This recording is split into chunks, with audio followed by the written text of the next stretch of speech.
The long-awaited hearings of the January 6th committee firmly underway. At the first hearing drew 20 million viewers in prime time, and the evidence presented so far has proven to be a stirring reminder about the attack that we had on our democracy.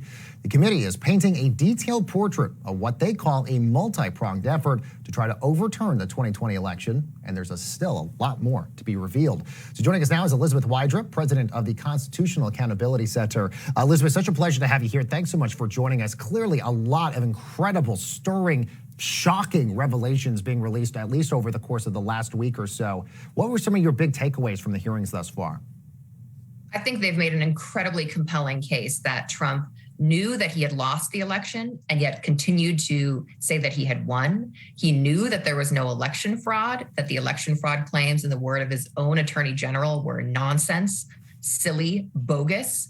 And yet he continued to press these election fraud claims. He knew that his legal theories were bogus after he lost time and time again in the courts, including in front of judges that he himself appointed. He knew that everything he was saying was a lie, and yet he continued to lie to whip up a crowd that assembled on January 6th. And we saw the terrible footage of what happened on that day and heard the just gut-wrenching testimony of Officer Edwards that first primetime night about what she went through. And we saw the way in which those lies led to that violence, that it was a predictable result that it would lead to that violence. And we saw again and again that Trump used these lies to try to hold on to power regardless of the cost, even if he had to shred the Constitution in the meantime. We've heard that he fundraised off these lies, raising money for an election fraud fund that didn't exist. And we're going to hear today even more compelling testimony about how he tried to disrupt that constitutional transfer of power, that most sacred, peaceful transfer of power, which has never been disrupted in our nation's history, by pressuring his own vice president. And I think that the committee has just done a really amazing job of using Republicans to tell this story. This is not a partisan theater show. This is real, compelling testimony from Republicans themselves, not Democratic politicians or political strategists, but from the people who were in the room, who were on Team Trump, who are giving us insight into what happened, how President Trump knew that what he was saying was an absolute lie, but didn't care because he wanted to hold on to power no matter the cost to the American democracy, people's right to vote, our sacred right to choose our own leaders. And I think there's only even more explosive testimony and evidence in store for today. Well, yeah, let's talk about that, because I'm in 100% in the same agreement with you. I thought the video testimony we had from Bill Stepien and even Bill Barr was incredible, given the fact that you're right. These are the attorney general and the campaign manager for the president here, basically telling him, don't listen to Rudy Giuliani, don't listen to John Eastman, don't listen to Sidney Powell. Do you almost feel like them sort of saying this and basically setting the table, basically saying that Trump knew what he was doing was wrong, is sort of the most convincing element in all of this? It's absolutely important that what we're hearing is from the people on Trump's team themselves. You know, this is not something that can just be dismissed as opponents of President Trump. Look, would Bill Stepien have liked his campaign for President Trump to have been successful? Absolutely. But he told President Trump, you've lost the election.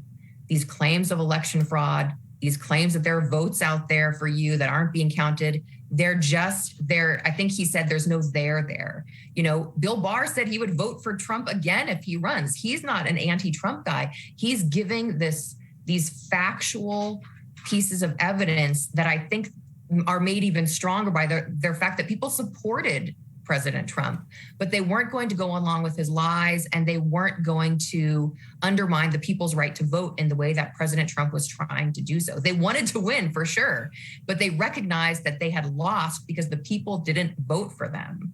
All right, Elizabeth, let's talk about Ginny Thomas and all of this, because as the days go on, we're learning sort of more and more about sort of her interaction with Trump officials and even potentially even her husband in all of this as well. Just within the last little bit, Representative Benny Thompson apparently told reporters, we think, quote, it's time that we at some point invite Ginny Thomas to come and talk to the committee. Do you expect her to actually come and testify? And just how important now is Ginny Thomas now to this entire investigation? I think we'll just see what her, evidence, what the evidence is regarding her involvement is. There's such a very strong case from all of the other testimony and evidence that is already there that, I don't know that she is crucial to proving their case that there was an ongoing criminal conspiracy that led to January 6th. To undermine the vote of the people and overturn the election. I don't know if she's crucial to proving that because there's already so much that the committee has amassed over its nearly year-long investigation. But certainly, I think they're right to seek that information, and whether or not she needs to be subpoenaed in order to provide that information. The committee has already had to do that with several individuals, and the courts have upheld the committee's right to do so, that they've upheld the committee's right to get this information and have upheld subpoenas for people to participate. So I think either way, what we're seeing is a committee that has undertaken a bipartisan process to painstakingly uncover all of the evidence regarding this ongoing criminal conspiracy, of which January 6th was a predictable result, and try to hold people accountable, whoever they may be. All right, Elizabeth Wydra, it's going to be interesting to see what happens today. President of the Constitutional Accountability Center, thanks so much for joining us.